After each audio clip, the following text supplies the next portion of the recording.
جو ہمارے سامنے جو مسئلہ ہے وہ یہ ہے کہ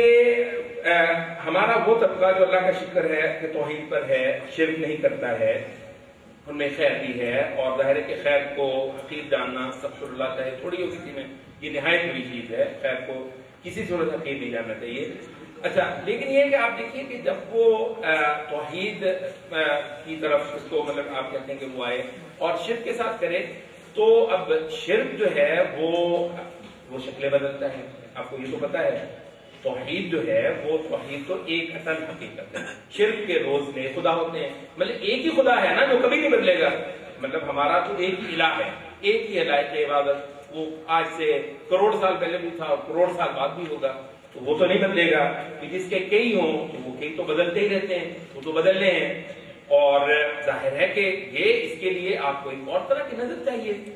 یہ آج کے دور کے خدا جو ہیں باطل خدا، مطلب کہاں ہیں کہاں بھائی؟ وہ جو خدا ہیں جو ہمارے عقیدے کے جو رہا سہا عقیدہ ہے، میں اس پر آ رہا ہوں، مطلب ان دوسرے سے میں فارغ ہو چکا ہوں، وہ جو رہی صحیح توحید ہے جو ہمارا ایک ایسٹ ہے، اور مطلب اگر کچھ ہے تو پھر یہی ہے، ہمارے یہی موحد طبقے اہل حدیث احناف، مطلب یہی پائے جاتے ہیں، اس کے علاوہ تو کچھ نہیں۔ ماشاءاللہ بہت زبردست بات ہے، اللہ جانتا ہے یہ بھی نہ ہوتا تو ہم کہاں ہوتے۔ یہی تو ہے جن کو عالم مخاطب کر سکتے ہیں اور ان کو چلے یہاں سے آپ اٹھا کر اوپر لے کر جا سکتے ہیں، لیکن یہ جو لوگ ہیں ہمارے، یہ جو طبقہ ہے،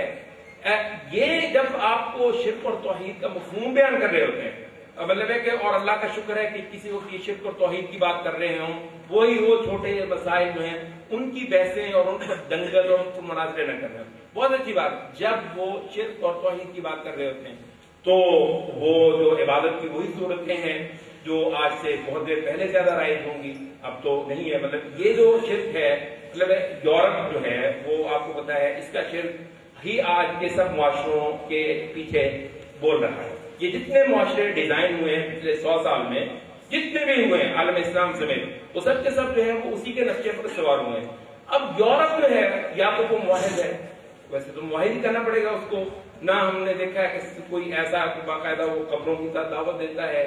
نہ وہ بتوں کو جا کے پرنام کرتا ہے پوجتا ہے، نہ وہ کسی کی نظر دیتا ہے۔ کبھی سنا ہے وہ کسی کی نظر دلوا رہے ہوں، نیاز دلوا رہے ہوں؟ نہ نظر ہے، نہ نیاز ہے، نہ کچھ بھی ہے، نہ کچھ بھی ہے، کچھ بھی نہیں ہے۔ تو کیا تو معاہد مان لیتے ہیں، تو جانی چھوٹی وہ بھی، اور ان کے ڈیزائن کیے ہوئے ہمارے یہاں کے سوشل سیٹ اپ بھی، یہ تو یا تو توحید پر قائم ہے۔ اچھا، اگر وہ توحید پر نہیں ہے، وہ شرک پر ہے، تو بھائی وہ کون سا شرک ہے؟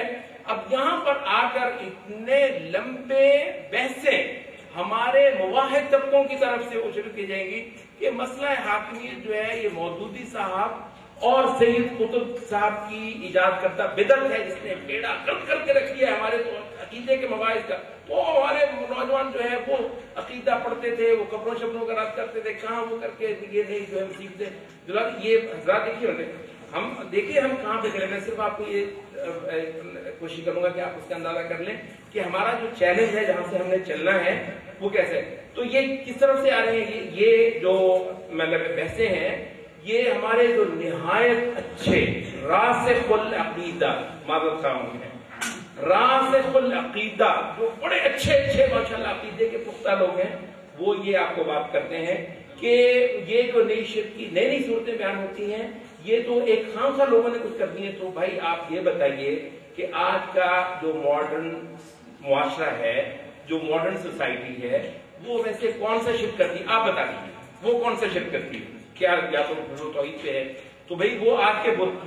آج کے خدا، پھر وہ کون سے ہیں؟ تو یہاں پر آپ دیکھتے ہیں کہ آپ بالکل ہی اکیلے رہ جاتے ہیں۔ یہاں پر جب آتے ہیں تو آپ بالکل ہی اکیلے رہ جاتے ہیں، اور یہاں آپ محسوس کرتے ہیں کہ دیکھیے اب اس زمانے کو ایک نئے قسم کا ایک دائی دینے کی ضرورت پڑ گئی۔ صاف ہی اللہ تعالیٰ پر بھروسہ رکھنا چاہیے، اللہ تعالیٰ نصرت کرتا ہے اپنے بندوں کی، وَلَا يَنْصُرَنَّ اللَّهُ مَن يَنْصُرُهُ، مطلب ہے کہ